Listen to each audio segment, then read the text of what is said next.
It was supposed to be an ordinary afternoon, a teenager walking home after basketball practice, his backpack heavy with books and dreams. But in America, being young, black, and in the wrong place can turn routine moments into battles for survival.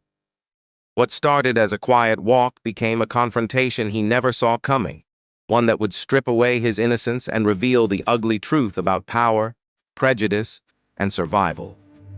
The question isn't just what happened to him that day. It's why it keeps happening. Jamal was just 16, a kid with big dreams and a future he believed was wide open.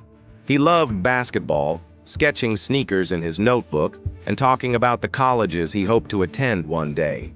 On weekends, he'd help his mom with groceries, joking around as he carried heavy bags up the stairs. To his neighbors, he was polite, hardworking, and full of energy, the kind of teenager who made people believe in possibility. That afternoon, nothing seemed unusual. The sun hung low, painting the sidewalks in gold as Jamal walked home, his sneakers crunching softly against the pavement. He wasn't in a hurry. He wasn't doing anything wrong. Just another ordinary walk through his own neighborhood. But beneath the calm surface of that moment, something darker was already moving closer. What Jamal couldn't know was that his ordinary path was leading him straight into an encounter that would test everything he thought he knew about safety, justice, and who gets to belong. Jamal's footsteps echoed against the cracked pavement as he rounded the corner near the park. The neighborhood was quiet, almost too quiet. Then he heard it, the low rumble of an engine creeping behind him. He glanced over his shoulder, spotting a patrol car rolling slowly, its headlights locked on him like a spotlight. His chest tightened. He wasn't breaking any rules.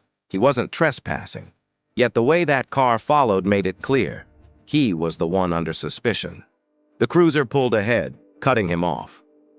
Two officers stepped out, their boots heavy against the ground. Their eyes weren't curious. They were sharp, calculating, and cold. Jamal tried to steady his breathing, but his palms were already slick with sweat. He remembered the warnings his mother had given him. Stay calm. Don't argue. Keep your hands visible. He stood frozen, heart pounding in his ears. "Where you headed?" one officer demanded. Jamal swallowed, pointing to the street just beyond the corner. "Home," he whispered. But the way they looked at him wasn't about answers. It was about control. The questions came fast, sharper each time. Why was he here? Did he have anything in his bag? Was he sure he lived around here? Jamal stammered through responses, but with every word he spoke, he felt the ground shifting beneath him. It wasn't about truth. It wasn't about facts. It was about power. When they ordered him to empty his backpack, his stomach dropped. Inside were just notebooks, a basketball jersey, and pencils worn down from sketching. Still, one officer dumped it onto the ground, scattering his belongings into the dirt. Jamal's sketches, pages filled with sneakers and dream logos, fluttered across the sidewalk, trampled under a boot. He bent down to gather them, but a hand shoved his shoulder back. His knees buckled. The humiliation burned more than the shove itself. A crowd had begun to gather at the edge of the block, neighbors peering out windows, a couple stopping mid-walk. Whispers spread. Some turned away, too afraid to watch. Others couldn't look away. Jamal's throat tightened. He wasn't just being questioned anymore. He was being put on display. Every second stretched like an hour.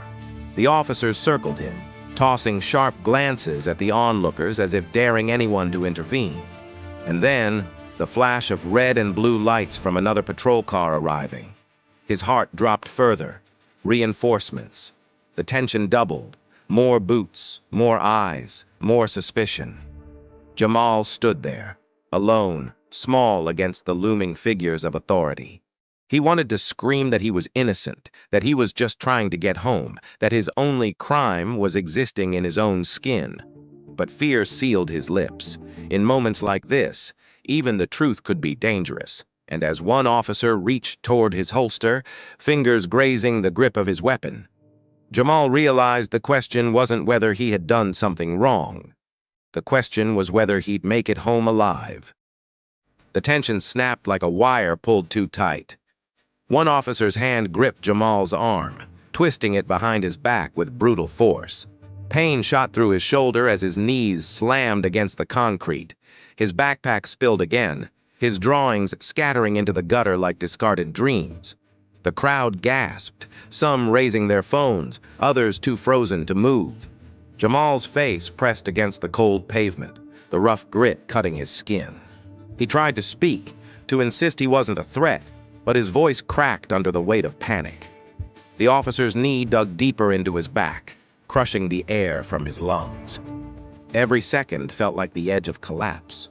"Stop resisting!" one barked, though Jamal hadn't moved. The words weren't meant to describe reality. They were meant to control the narrative, a script written long before this moment, one that so many before him had already lived and never survived. Around him, the noise swelled. Someone shouted for them to stop. Another yelled that he was just a kid. Phones rose higher, recording every second, every injustice. Yet the officer's grip only tightened, fueled by authority and unchecked rage. In that instant, Jamal realized his life was balanced on a knife's edge. His innocence didn't matter. His words didn't matter. All that mattered was how the story would be told afterward, if he even lived to tell it. His vision blurred, fear choking him as the weight bore down harder. Time slowed to a crawl. The flashing lights, the shouts, the crushing force, it all folded into one suffocating truth. This wasn't just about one boy on the ground. It was about every boy who ever looked like him. And in that terrifying silence between his heartbeat and the officer's next move, the question hung heavy in the air. Would Jamal become another name on a list, or a spark that the world could no longer ignore? Jamal survived that night. The officers eventually let him go, not because they found innocence, but because there was nothing to find. His crime had only been existing in the wrong skin, at the wrong time, under the wrong gaze. He walked home with scraped knees, scattered sketches clutched tightly in his arms, and a silence heavier than words. But something inside him had shifted. The boy who once dreamed of sneakers in college now carried a deeper truth. Safety wasn't guaranteed, not even on his own street. Every glance from a stranger, every siren in the distance, became a reminder of how quickly his life could be reduced to a headline or erased altogether. Jamal's story didn't end in death, but it left scars just as real. His neighbors spoke of what they saw, the videos spread, and conversations began. Some dismissed it, others were shaken awake, and for Jamal, the humiliation became fuel. Fuel to stand taller, to speak louder, to make sure what happened to him wouldn't be buried in silence. Because this isn't just Jamal's story. It's the story of countless others who never got to walk away, who became hashtags instead of voices. It's a story about power, prejudice, and the fragility of justice in a world still unwilling to see the truth. So the question remains, how many more Jamals will it take before change is no longer a promise but a reality?